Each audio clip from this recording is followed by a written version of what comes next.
부처님의 마음 설법, 있는 그대로 받아들이는 삶의 지혜. 그대들이여, 나는 오늘 이 자리에서 그대들의 지친 마음을 보고 있노라. 60년, 70년, 혹은 그 이상을 살아온 그대들의 눈빛 속에서 나는 깊은 피로를 읽는다. 그것은 단순히 몸의 피로가 아니라 마음의 피로다.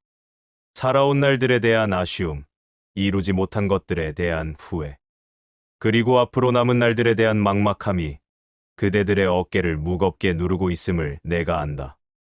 그대들은 충분히 살아왔다. 이 말을 들으니 서운한가? 아니면 위로가 되는가?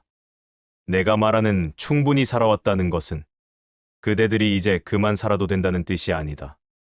그대들이 이미 인생이라는 긴 여정에서 해야 할 일들을 대부분 해냈다는 뜻이다. 자식을 키웠고, 부모를 모셨고, 일터에서 땀을 흘렸고, 가정을 지켰다. 그 모든 것들을 그대들은 충분히, 아니 넘치도록 해왔다. 그런데 왜 아직도 마음이 편치 않은가? 왜 아침에 눈을 뜰 때마다 가슴 한편이 먹먹한가? 왜 밤에 잠자리에 들 때마다 한숨이 새어나오는가? 그것은 그대들이 아직도 무언가를 붙잡고 있기 때문이다. 놓아야 할 것을 놓지 못하고 받아들여야 할 것을 받아들이지 못하고 있기 때문이다. 나는 오늘 그대들에게 있는 그대로 받아들이는 법에 대해 이야기하려 한다. 이것은 새로운 가르침이 아니다. 내가 보리수 아래에서 깨달은 그날부터 전해온 가장 오래되고도 가장 단순한 진리다. 하지만 사람들은 이 단순한 진리를 가장 어려워한다. 특히 많은 것을 경험하고 많은 것을 가졌다가 잃어본 그대들 같은 이들이 더욱 그러하다.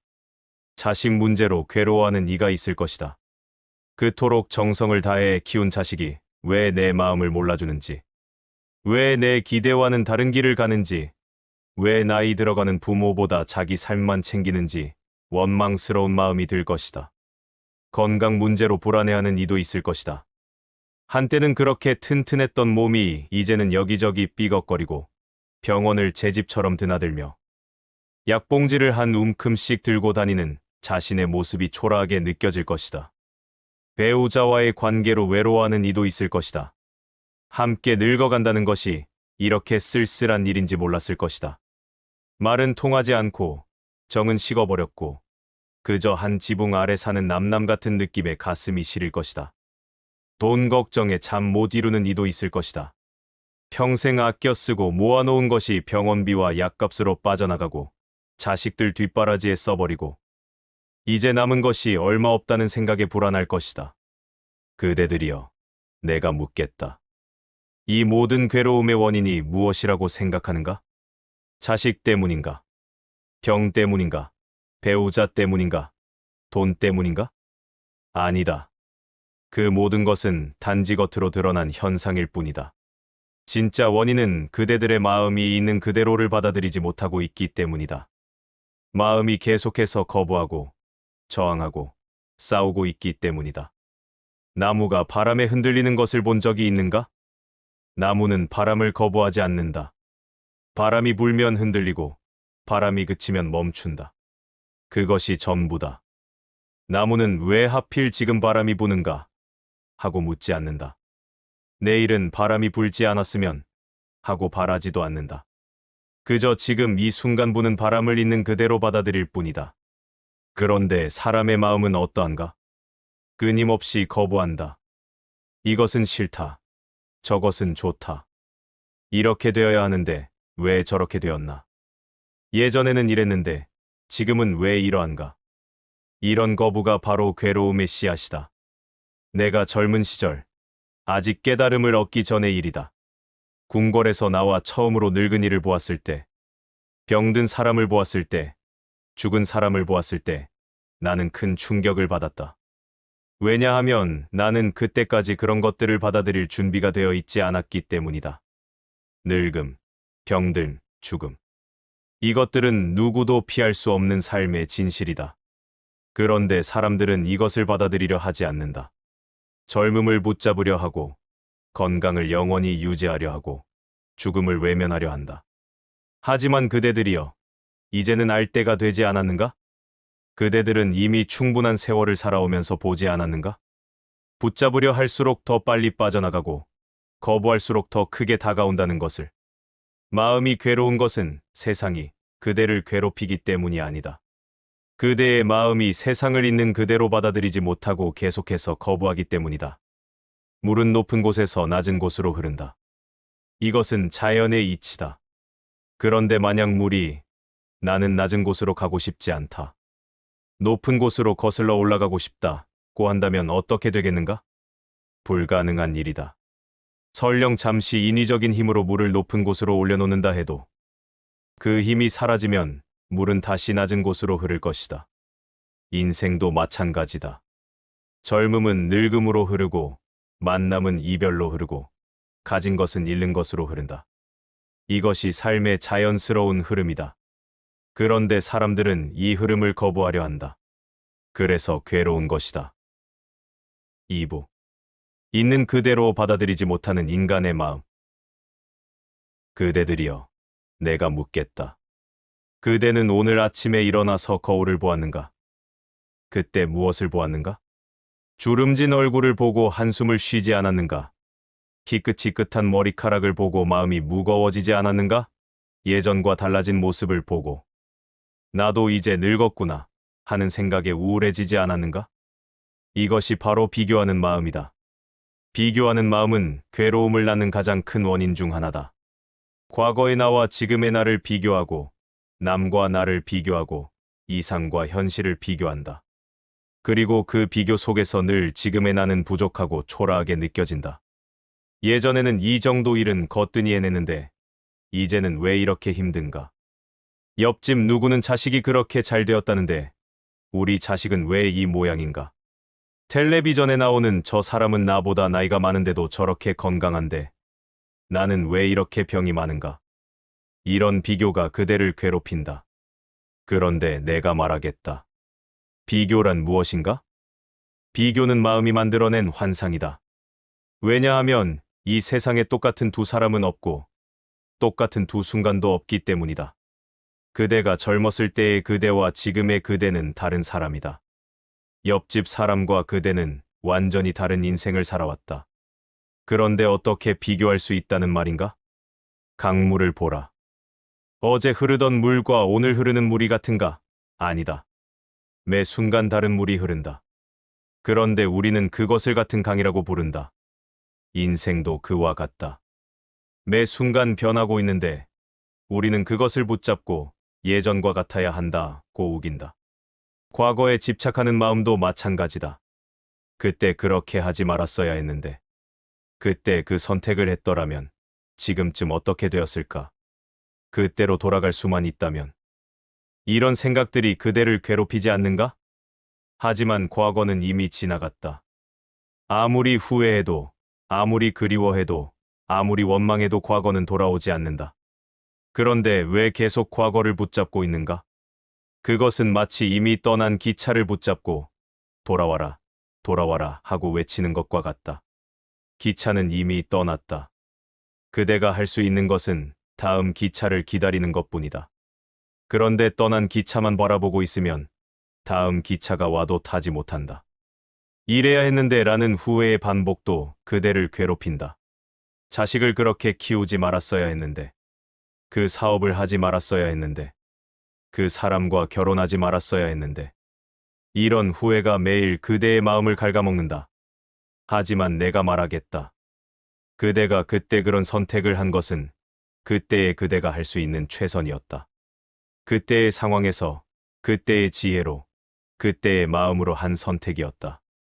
지금 와서 후회하는 것은 지금의 그대가 그때보다 더 많은 것을 알기 때문이다. 하지만 그때의 그대는 지금의 그대가 아니었다. 씨앗을 심을 때는 어떤 나무가 될지 정확히 알 수 없다. 다만 정성을 다해 물을 주고 가꿀 뿐이다. 나중에 그 나무가 기대와 다르게 자랐다고 해서 그때 다른 씨앗을 심을 걸 하고 후회한들 무슨 소용이 있겠는가? 이미 자란 나무는 그대로 두고 이제 어떻게 가꿀 것인지를 생각해야 하지 않겠는가?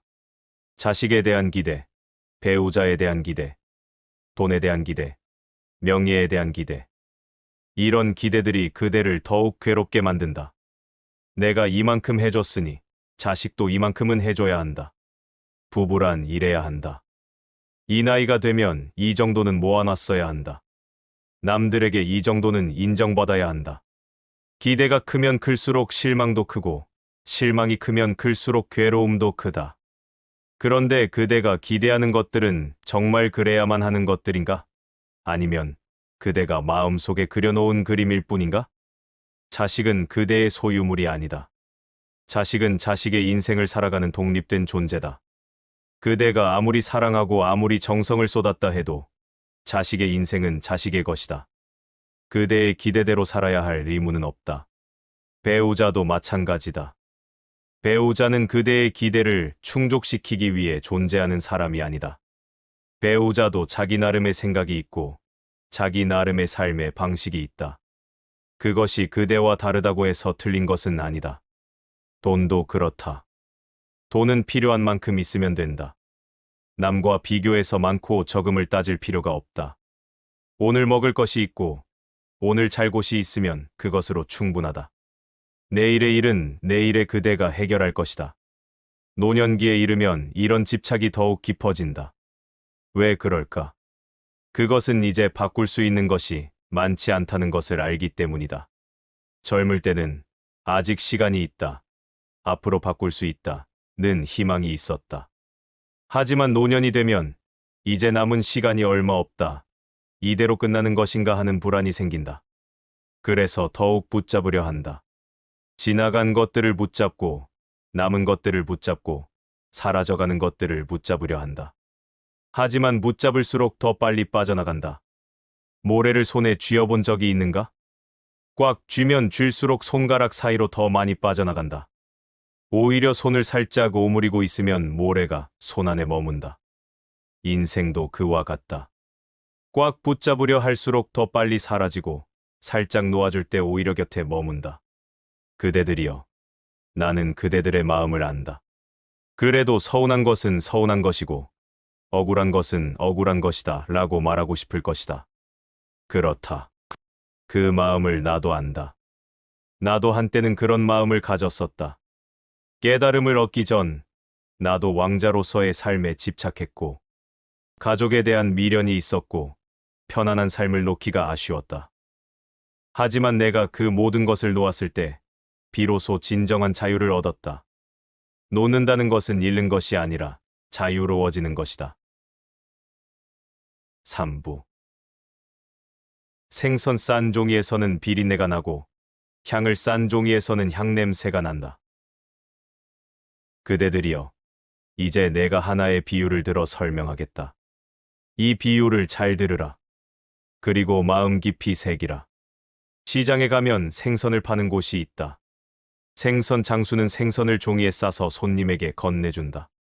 그 종이는 원래 아무 냄새도 나지 않는 깨끗한 종이었다. 하지만 생선을 싸고 나면 어떻게 되는가? 비린내가 배어든다. 그 종이를 들고 집에 와서 생선은 꺼내고 종이만 남겨두어도 여전히 비린내가 난다. 종이를 펴서 바람에 말려도 쉽게 냄새가 가시지 않는다. 왜 그런가? 생선의 냄새가 종이에 깊이 배었기 때문이다. 반대로 향을 파는 곳에 가보라. 향 장수는 향을 종이에 싸서 판다. 역시 그 종이도 원래는 아무 냄새도 나지 않는 깨끗한 종이었다. 하지만 향을 싸고 나면 어떻게 되는가? 향기가 배어든다. 그 종이를 들고 집에 와서 향은 꺼내고 종이만 남겨두어도 여전히 향기가 난다.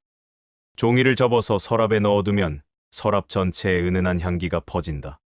자, 이제 생각해보라. 종이가 스스로 비린내를 만들어내는가? 아니다. 종이가 스스로 향기를 만들어내는가? 아니다. 종이는 그저 종이일 뿐이다. 종이는 죄가 없다. 종이는 자기가 무엇을 싸게 될지 선택할 수 없다. 다만 쌓인 내용물에 따라 그 냄새를 품게 될 뿐이다. 그대들의 마음도 이와 같다.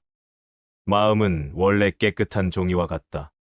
선하지도 악하지도 않고 좋지도 나쁘지도 않다. 그저 비어있는 공간일 뿐이다. 그런데 그 마음에 무엇을 담느냐에 따라 그대의 인생이 결정된다. 원망을 담으면 인생에서 원망의 냄새가 난다. 분노를 담으면 인생에서 분노의 냄새가 난다. 질투를 담으면 인생에서 질투의 냄새가 난다. 욕심을 담으면 인생에서 욕심의 냄새가 난다. 이것이 바로 생선을 싼 종이에서 비린내가 나는 이치다. 반대로 감사를 담으면 인생에서 감사의 향기가 난다.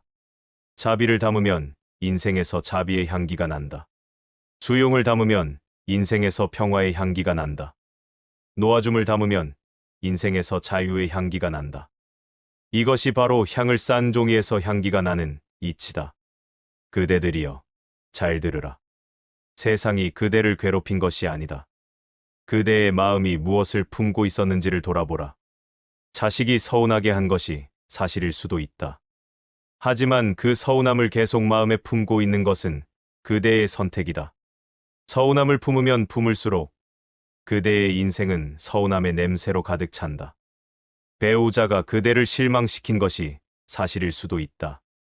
하지만 그 실망을 계속 마음에 담고 있는 것은 그대의 선택이다.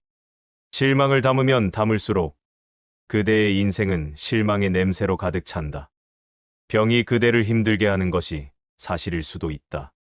하지만 그 고통을 원망으로 바꾸어 담는 것은 그대의 선택이다. 원망을 담으면 담을수록 그대의 인생은 원망의 냄새로 가득 찬다. 종이는 선택할 수 없다. 하지만 그대는 선택할 수 있다. 무엇을 담을 것인가? 내가 다시 한번 말하겠다. 천천히, 그리고 깊이 들으라. 생선을 싼 종이는 비린내를 풍긴다. 그 종이를 들고 다니는 사람도 비린내를 풍기게 된다. 사람들이 그를 피하게 된다. 저 사람은 왜 항상 불평인가? 왜 항상 부정적인가?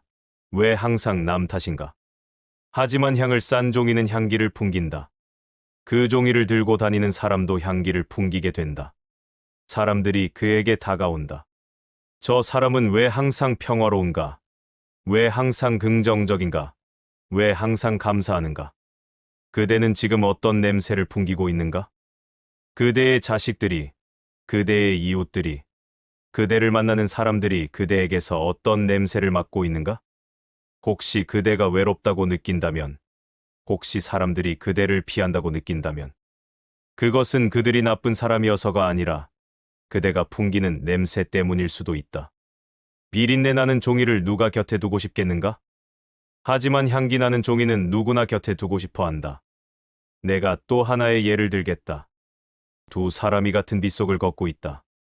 한 사람은, 비가 와서 짜증난다. 옷이 젖는다. 길이 미끄럽다. 왜 하필 오늘 비가 오는가 라고 불평한다. 다른 사람은 비가 오는구나. 만물이 목을 축이겠구나. 빗소리가 고요하구나. 우산 쓰고 걷는 것도 운치가 있구나 라고 받아들인다. 비는 똑같다. 하지만 두 사람의 마음이 다르다. 그래서 두 사람의 경험이 다르다. 한 사람에게 비는 저주가 되고 다른 사람에게 비는 축복이 된다. 이것이 바로 마음이 머무는 곳이 곧 인생이 되는 이치다. 마음이 지옥에 머물면 지옥에 사는 것이고 마음이 천국에 머물면 천국에 사는 것이다. 같은 집에 살아도, 같은 밥을 먹어도, 같은 옷을 입어도 어떤 사람은 지옥에 살고 어떤 사람은 천국에 산다. 그 차이는 오직 마음이 무엇을 품고 있느냐에 달려 있다. 그대들이여, 내가 묻겠다. 그대는 얼마나 오래 비린내 나는 종이를 품고 살아왔는가? 10년인가? 20년인가? 30년인가? 그 긴 세월 동안 원망과 후회와 분노와 서운함을 품고 살아왔다면 이제 그만 놓을 때가 되지 않았는가? 종이를 바꾸라. 생선을 싼 종이는 버리고 향을 싼 종이를 택하라. 하지만 스님, 이미 너무 오래 비린내가 배어 있습니다. 이제 와서 어떻게 바꿉니까? 그렇게 묻는 이가 있을 것이다. 내가 답하겠다. 오래된 종이일수록 버리기가 아깝게 느껴진다. 이것도 추억인데, 이것도 내 인생의 일부인데 하면서 붙잡는다. 하지만 비린내 나는 추억이 무슨 소용인가? 그것을 붙잡고 있는 한 그대는 계속 비린내 속에 살 것이다. 과감히 버리라. 그리고 새 종이를 택하라. 새 종이에 무엇을 담을 것인가? 오늘 아침 해가 뜬 것에 감사를 담으라. 오늘도 숨을 쉴 수 있는 것에 감사를 담으라. 오늘도 밥을 먹을 수 있는 것에 감사를 담으라. 그런 것은 당연한 것 아닙니까? 그대가 당연하다고 생각하는 그것이 누군가에게는 간절한 소망이다. 병상에 누워있는 이에게는 걸을 수 있다는 것이 기적이다. 숨을 제대로 쉴 수 없는 이에게는 편히 숨 쉬는 것이 축복이다. 감사를 담으면 더 감사할 일이 생긴다. 이것은 신비한 이치다. 원망하는 사람에게는 더 원망할 일이 생기고 감사하는 사람에게는 더 감사할 일이 생긴다. 왜 그런가? 그것은 마음이 초점을 맞추는 곳이 다르기 때문이다. 원망하는 마음은 부족한 것만 본다. 그래서 온 세상이 부족해 보인다. 감사하는 마음은 있는 것을 본다. 그래서 온 세상이 풍요로워 보인다. 같은 정원을 봐도 어떤 사람은 시든 꽃만 보고 어떤 사람은 핀 꽃을 본다. 같은 하늘을 봐도 어떤 사람은 구름만 보고 어떤 사람은 푸른 하늘을 본다. 무엇을 볼 것인가는 그대의 선택이다. 사부. 받아들임과 체념의 차이. 그대들이여, 여기서 오해하지 말아야 할 것이 있다. 내가 있는 그대로 받아들이라 고하니. 어떤 이는 그럼 아무것도 하지 말고 그냥 체념하라는 말입니까? 라고 묻는다. 아니다. 받아들임과 체념은 다르다. 체념은 무기력이다. 어차피 안 되는 일이야. 포기하자라는 마음이다. 받아들임은 명확한 인식이다. 이것이 지금의 현실이구나. 이제 여기서부터 시작하자라는 마음이다. 체념한 사람은 주저앉는다. 받아들인 사람은 일어선다. 체념한 사람은 눈을 감는다. 받아들인 사람은 눈을 뜨고 똑바로 본다. 강을 건너야 하는데 다리가 없다고 하자. 체념한 사람은 다리가 없으니 못 건너지. 그냥 여기서 살자라고 한다. 받아들인 사람은 다리가 없구나. 그럼 배를 만들까? 헤엄쳐서 건널까? 아니면 다른 길로 돌아갈까를 생각한다. 받아들인다는 것은 현실을 있는 그대로 본다는 뜻이다. 현실을 부정하지도 않고 미화하지도 않고 그저 있는 그대로 본다. 그리고 그 현실 위에서 할 수 있는 일을 한다. 자식이 그대 마음대로 되지 않는다. 이것을 체념하면 자식은 원래 그런 거야. 기대하지 말자가 된다. 이것을 받아들이면 자식은 독립된 존재구나. 내가 할 수 있는 것과 할 수 없는 것을 구분하자. 할 수 있는 것은 하되, 할 수 없는 것은 놓아주자가 된다. 몸이 예전 같지 않다. 이것을 체념하면 늙으면 다 이런 거야. 그냥 아프면서 살자가 된다. 이것을 받아들이면 몸이 늙어가는구나. 이 몸으로 할 수 있는 일을 하자. 무리하지 말되 할 수 있는 만큼은 움직이자가 된다. 받아들임은 포기가 아니라 지혜다. 무엇과 싸울 것인가, 무엇과 싸우지 않을 것인가를 아는 지혜다. 바람과 싸우는 것은 어리석은 일이다. 바람은 이길 수 없는 상대다. 하지만 바람을 이용해서 배를 움직일 수는 있다. 마찬가지로 늙음과 싸우는 것은 어리석은 일이다. 늙음은 막을 수 없는 흐름이다. 하지만 늙음을 받아들이고 그 안에서 할 수 있는 일을 찾는 것은 지혜다. 싸우지 않아도 되는 삶. 이것이 받아들임이 주는 선물이다. 그대는 지금까지 얼마나 많은 것과 싸워왔는가? 시간과 싸우고, 사람들과 싸우고, 운명과 싸우고, 자기 자신과도 싸워왔다. 그 싸움이 그대를 지치게 했다. 이제 그만 싸우라. 싸움을 멈추면 평화가 온다. 증명하지 않아도 되는 삶. 이것도 받아들임이 주는 선물이다. 그대는 지금까지 무엇을 증명하려 했는가? 나는 좋은 부모다를 증명하려 했는가? 나는 성공한 사람이다를 증명하려 했는가? 나는 가치 있는 사람이다를 증명하려 했는가? 누구에게 증명하려 했는가? 자식에게, 이웃에게, 아니면 자기 자신에게? 증명할 필요가 없다. 그대는 이미 충분하다. 증명하지 않아도 그대는 그대다. 나무가 자기가 나무임을 증명하는가?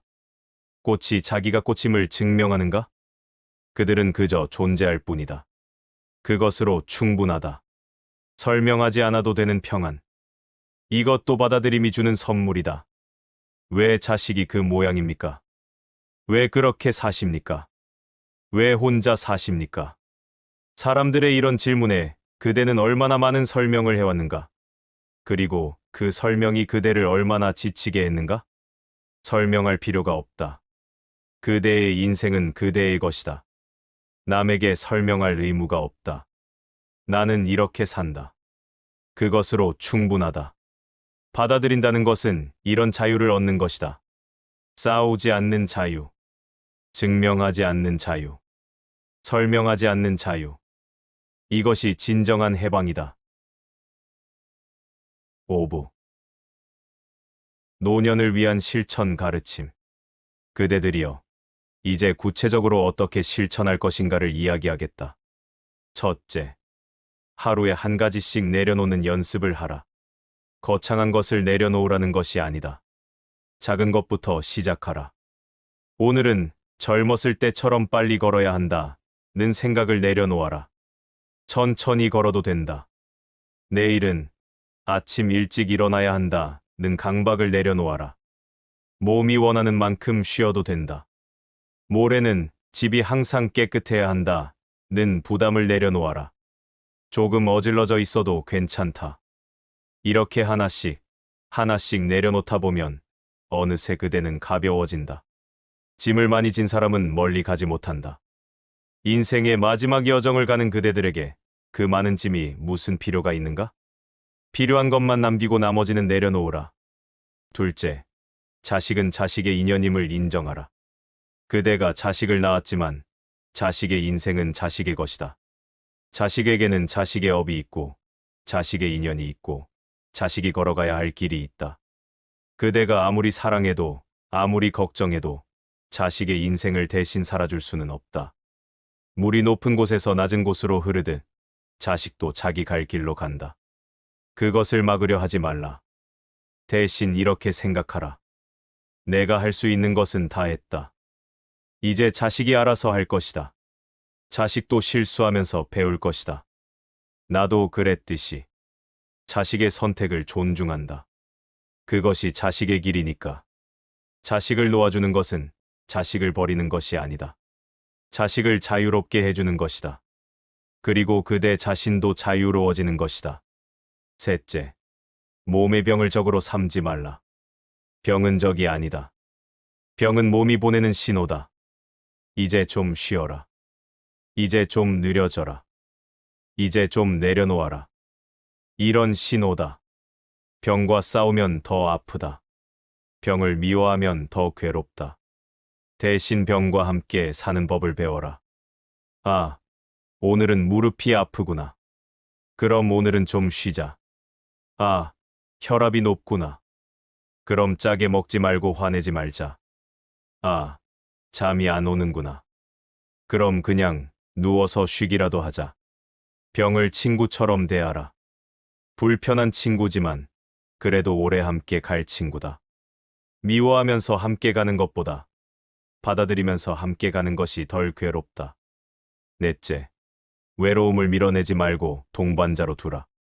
노년의 외로움은 피할 수 없는 것이다. 친구들은 하나둘 떠나가고 자식들은 자기 삶에 바쁘고 배우자와도 대화가 줄어든다. 이 외로움을 밀어내려 하지 말라. 외로움도 그대 인생의 일부다. 외로움과 싸우면 더 외로워진다. 외로움을 받아들이면 고요함이 된다. 혼자 차를 마시는 시간, 혼자 산책하는 시간, 혼자 하늘을 보는 시간, 그 시간들이 외로운 시간이 아니라 고요한 시간이 될 수 있다. 외로움 속에서 그대는 진짜 자기를 만난다. 다른 사람의 눈치를 보지 않는 자기, 다른 사람의 기대에 맞추지 않는 자기, 그냥 있는 그대로의 자기, 그 자기와 친구가 되라. 다섯째, 그대가 바꾸지 못한 것은 그대의 잘못이 아니다. 내가 좀 더 노력했더라면, 내가 좀 더 잘했더라면, 내가 좀 더 현명했더라면. 이런 생각을 그만하라. 그대가 바꾸지 못한 것은 그대의 업이 아니었던 것이다. 그대가 아무리 노력해도 자식이 그대 뜻대로 되지 않았다면 그것은 자식의 업이 그런 것이다. 그대가 아무리 애써도 부자가 되지 못했다면 그것은 그대의 업이 그런 것이다. 그대가 아무리 조심해도 병이 왔다면 그것은 몸의 인연이 그런 것이다. 이것은 운명론이 아니다. 이것은 인정하는 것이다. 세상에는 내가 할 수 있는 일과 할 수 없는 일이 있다는 것을. 내가 할 수 있는 일은 최선을 다하되 할 수 없는 일은 놓아주라는 것을. 농부가 씨를 뿌리고 물을 준다. 그것은 농부가 할 수 있는 일이다.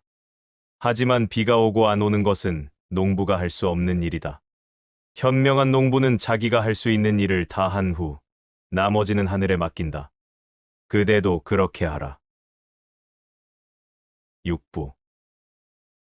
그대들이여, 이제 눈을 감고 들어도 좋다.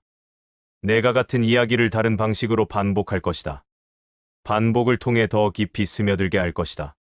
강물을 생각해보라. 강물은 어떻게 흐르는가? 장애물을 만나면 어떻게 하는가? 돌부리를 만나면 돌아간다. 절벽을 만나면 폭포가 된다. 평지를 만나면 느려진다. 경사를 만나면 빨라진다. 강물은 불평하지 않는다. 왜 여기 돌이 있는가? 왜 여기가 절벽인가? 이렇게 묻지 않는다. 그저 자기 갈 길을 간다. 돌아가든 떨어지든 느려지든 빨라지든 그저 바다를 향해 간다. 그대의 인생도 강물처럼 흘러가게 하라. 막히면 돌아가고 떨어지면 떨어지고 느려지면 느려지는 대로 그저 흘러가게 하라. 바람을 생각해보라. 바람은 어떻게 부는가?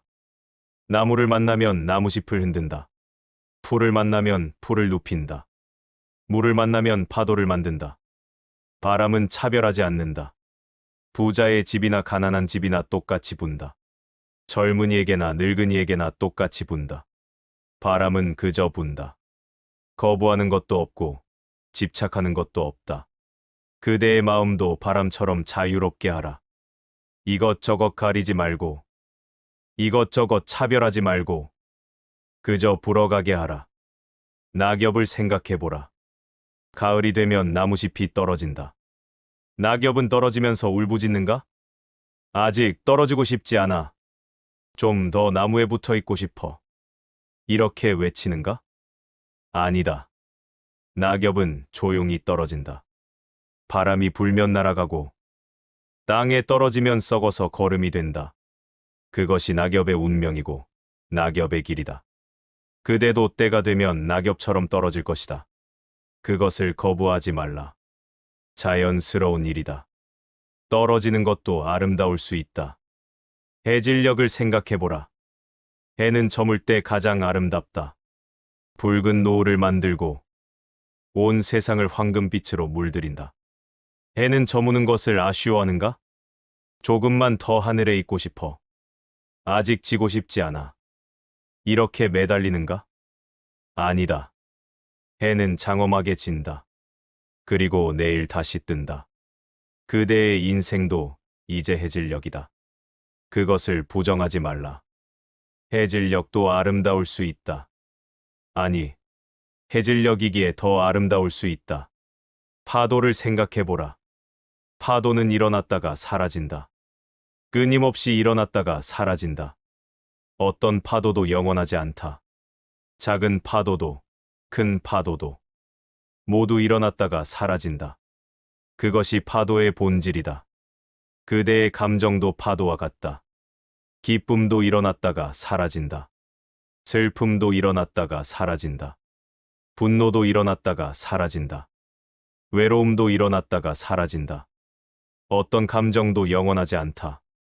그러니 붙잡지도 말고 밀어내지도 말라. 그저 지켜보라. 아, 지금 슬픔이 일어났구나. 아, 지금 외로움이 지나가는구나. 이렇게 지켜보기만 하라. 구름을 생각해보라. 구름은 하늘에 떠 있다. 모양을 바꾸며 흘러간다. 어떤 때는 하늘을 가득 채우고 어떤 때는 하나도 없다. 그런데 하늘은 항상 거기 있다. 구름이 있든 없든 하늘은 그대로다. 그대의 본성도 하늘과 같다. 생각은 구름과 같다. 생각이 왔다가 가도 그대의 본성은 변하지 않는다.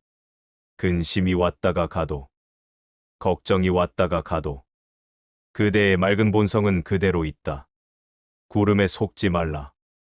그대는 구름이 아니라 하늘이다. 산을 생각해보라. 산은 움직이지 않는다. 비가 와도, 눈이 와도, 바람이 불어도, 산은 그대로 있다. 사계절이 바뀌어도 산은 그대로 있다. 그대 안에도 산이 있다. 변하지 않는 중심이 있다. 밖에서 무슨 일이 일어나도 그대 안의 산은 흔들리지 않는다. 그 산을 찾으라. 그리고 그 산에 의지하라.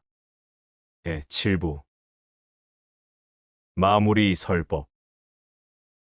그대들이여, 이제 내 설법이 끝나간다. 내가 마지막으로 하고 싶은 말은 이것이다. 이제 그대는 애쓸 필요가 없다. 그대는 이미 충분히 애썼다. 충분히 노력했고, 충분히 참았고, 충분히 견뎠다. 이제는 쉴 때다. 나무도 겨울이 되면 쉰다. 잎을 다 떨구고, 꽃을 다 버리고, 그저 벌거벗은 가지로 서 있다. 그것이 부끄러운 일인가? 아니다. 그것이 자연스러운 일이다. 그대도 이제 겨울이다. 더 이상 꽃을 피우려 애쓰지 말라. 더 이상 열매를 맺으려 애쓰지 말라. 그저 있는 그대로 서 있어라. 그것으로 충분하다. 향을 품으면 향기가 난다. 생선을 품으면 비린내가 난다. 이제 그대는 무엇을 품을 것인가? 원망인가? 감사인가? 분노인가? 평화인가? 집착인가? 놓아줌인가? 과거인가? 현재인가? 선택은 그대의 것이다. 하지만 내가 권하고 싶은 것은 이제는 향기를 택하라는 것이다. 남은 날들을 향기 속에서 살라는 것이다. 그대가 향기를 품으면 그대를 만나는 사람들도 향기를 맡는다. 그대의 자식들도, 그대의 이웃들도, 그대와 스치는 모든 사람들이 그 향기를 맡는다. 그것이 그대가 남기는 유산이다. 돈이나 재산이 아니라 향기가 진짜 유산이다. 사람들은 그대가 남긴 돈은 잊어도 그대가 남긴 향기는 잊지 못한다. 그분은 항상 평화로우셨어. 그분은 항상 감사하셨어. 그분은 항상 따뜻하셨어. 이런 기억이 진짜 유산이다. 그대들이여, 두려워하지 말라. 늙음도 두려워할 것이 없다. 병도 두려워할 것이 없다. 죽음도 두려워할 것이 없다. 왜냐하면 그것들은 모두 자연스러운 것이기 때문이다. 봄이 가면 여름이 오고, 여름이 가면 가을이 오고, 가을이 가면 겨울이 온다. 그것을 누가 막을 수 있는가? 그리고 겨울이 가면 다시 봄이 온다. 죽음도 끝이 아니다. 다른 시작일 뿐이다. 씨앗이 죽어야 싹이 나듯 무언가가 끝나야 새로운 것이 시작된다. 그러니 두려워하지 말라. 이제 내가 그대들에게 축원을 보낸다. 그대들의 남은 날들이 평화롭기를, 있는 그대로 받아들이는 지혜를 얻기를, 놓아야 할 것은 놓고 간직해야 할 것은 간직하기를, 원망 대신 감사를 택하기를, 분노 대신 용서를 택하기를, 집착 대신 자유를 택하기를, 그대들이 향기로운 종이가 되어 가는 곳마다 향기를 퍼뜨리기를, 그리고 마지막 순간까지 나는 충분히 살았다. 나는 내 길을 걸었다. 나는 평화롭다. 이렇게 말할 수 있기를. 강물은 바다로 간다. 구름은 하늘로 돌아간다. 낙엽은 땅으로 돌아간다. 그대도 그대가 왔던 곳으로 돌아갈 것이다. 그것은 슬픈 일이 아니라 자연스러운 일이다. 그때까지 매 순간을 있는 그대로 받아들이며 평화롭게 살아가라. 내가 항상 그대들과 함께 있을 것이다. 그대들이 이 가르침을 기억하는 한 내가 그대들 마음속에 있을 것이다. 고요하게, 평화롭게, 자유롭게.